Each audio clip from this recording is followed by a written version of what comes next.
Hey, I just finished reading Cal Newport's new book, Digital Minimalism, and I wanted to give you a few of my thoughts on this book and also tell you 5 economic benefits of practicing digital minimalism. Now, these economic benefits aren't contained in this book, but are contained in research done by economists, and I wanted to highlight those because I think it will help you understand why this book is so important. I'm Craig, welcome to Market Power, where we talk about the power of markets and economics to shape our world. And Digital Minimalism is a perfect book at getting at economics, because the way I see it is this economic self-help book. I don't think Cal Newport would necessarily pitch it as that, but he starts off this book talking about a lot of economic principles. Cal Newport is basically the Arthur Laffer of our digital world, and let me explain what I mean by this. Arthur Laffer is famous for this story that happened in 1974. The way I heard the story is that he takes a napkin, draws out this curve, and says, "These are the tax rates, this is how much revenue you get. And we're here, where our tax rates are too high. If we reduce our taxes, our revenue will actually go up." I'm not saying Arthur Laffer was right, I'm not saying he's wrong, I'm not going into that policy. What I want to say is this book is Cal Newport's napkin. That there's some sort of use of social media that's optimal. And we are not on that optimal one. We are past the optimal point. We use social media and our digital world too much. And he says we can get benefits from reining in our use, and that's what digital minimalism is. It's taking that use that has gone too far and minimizing it. Now, it's important that you understand that minimalism is not eliminating it.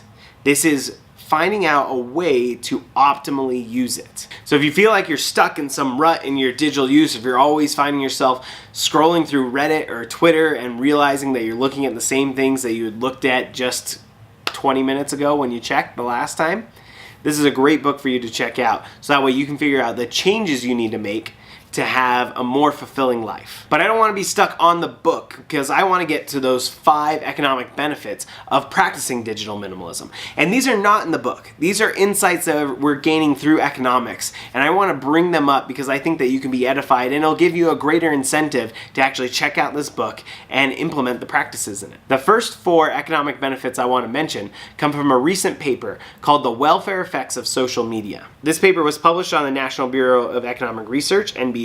That paper is by Hunt Alcott, Luca Brighieri, Sarah Eichmeyer, and Matthew Jenskow. These are top economists, they know what they're doing, and they've come together and created an awesome experiment for us to learn about how social media affects our lives.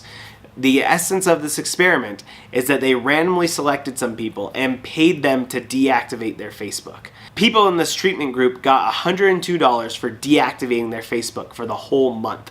And this was something that they were able to monitor and make sure that they actually deactivated their Facebook.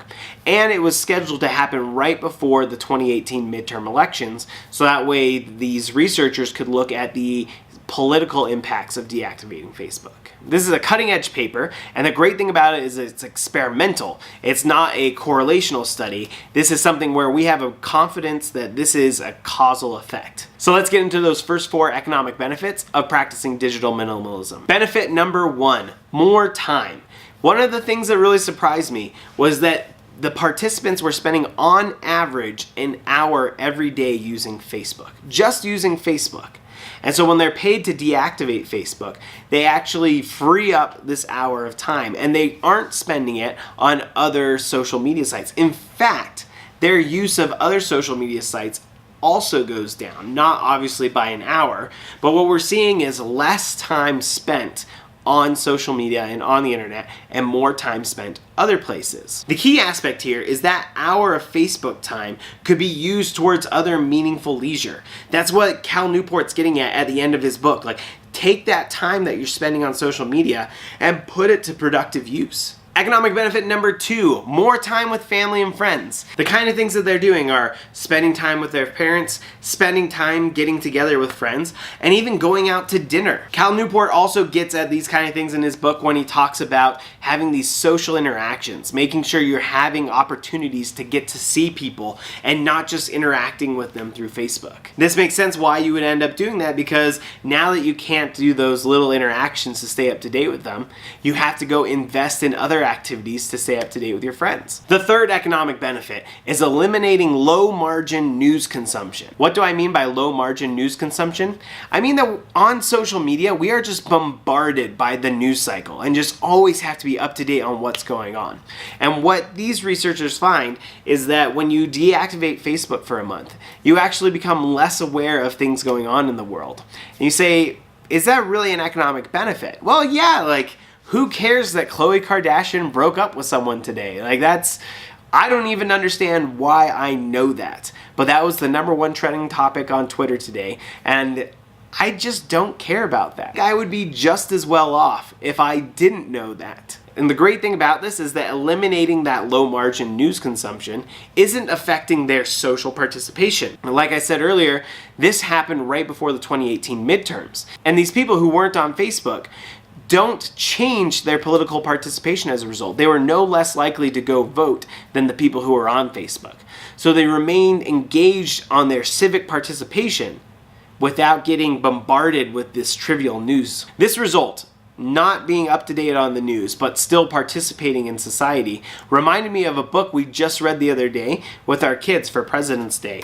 It's called I Am George Washington. It's by Brad Meltzer, New York Times bestseller. In it, he tells a story about how the Revolutionary War started. And of course, it began in Lexington and Concord in April 1775. But it took 8 days for the news of this new American Revolution to reach George Washington. 8 days later, he heard about it, right? So we are just hypersensitive to how quickly we get the news. When we realize that George Washington didn't even know a war had begun until 8 days after it begun, right? And I don't think George Washington was too bad off for what happened there. Fortunately, today we live in a society where any big news like that would immediately be brought to our attention, whether we were on Facebook or not. Because we're going to instantly know about these big things, the only things we're not going to know about are those things that are low margin news, right? Those things that we wouldn't even care about. So you don't have to worry about being totally out of the loop. You will know about important things when they happen. You just won't know about these trivial details that kind of occur on a daily basis. The fourth economic benefit of practicing digital minimalism is better mental health at a low cost. What do I mean by improvements in mental health? Well, after this experiment, the researchers asked people in both the treatment and the control group about their subjective well-being. So these are self-responses. So there's going to be possibly some bias here.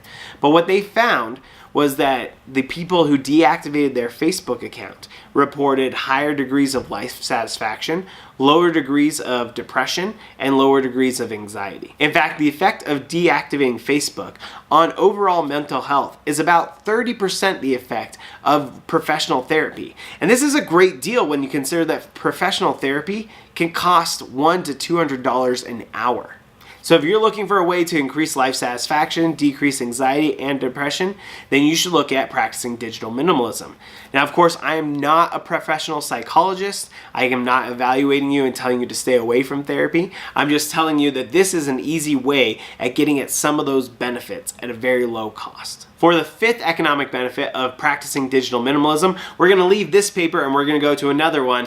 And I'm a little partial to this paper because I wrote it. The fifth economic benefit of practicing digital minimalism is healthier, safer kids. I recently published a paper on how iPhones increase child injuries. Okay, so what's going on here? It's not that iPhones are attacking children. It's that iPhones, when they first came out, so the iPhone 3G in 2008, when it came out, it was this novelty. It was something that people had never experienced before. And parents were so glued to their phones that they didn't realize that their kids were getting injured. And I was able to experience this firsthand, even just from texting. Okay, I had a dumb phone. I was at the playground with my son, and I was sitting there texting my brother when all of a sudden my son fell off the playground and belly flopped onto the ground. I could have prevented that if I had not been texting at the time. And it turns out that smartphones exacerbate this problem because they are designed to keep your attention. Like that's at the beginning of Cal Newport's book, right? There's this attention economy that is trying to keep you glued to your phone. And so when you are glued to your phone, you're not paying attention to your children. And it turns out this has significant effects on children. For kids under 5 years old, emergency department visits increased by 5% after the iPhone came out. This is a really big deal. This is a trend that was going down for a long time, and then all of a sudden the iPhone reversed it, where now we're seeing more kids get injured because parents aren't paying attention to them. And safer kids is not just the only benefit that comes from this. Because when you think about it, kids getting injured is a very present, immediate thing that happens, and we're always on the lookout for that, right? At least we're supposed to be.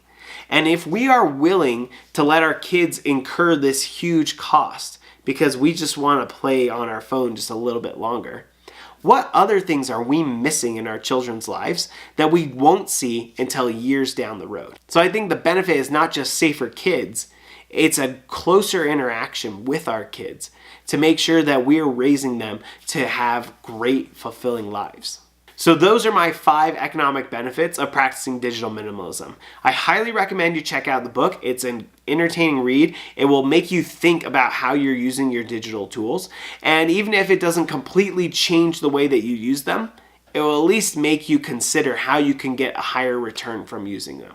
If you're interested in getting this book, check the description below. I put a link to it. And also, I'd love to hear about your comments on digital minimalism. What are you doing to implement digital minimalism in your life? Do you even think that it's necessary? Go ahead and put a comment below so that way we can have a discussion about what you think are the economic benefits of practicing digital minimalism. Thanks for watching Market Power today. I'm Craig. Please subscribe so that way you can be up to date on my videos on economics and reviews of future books. We'll see you next time.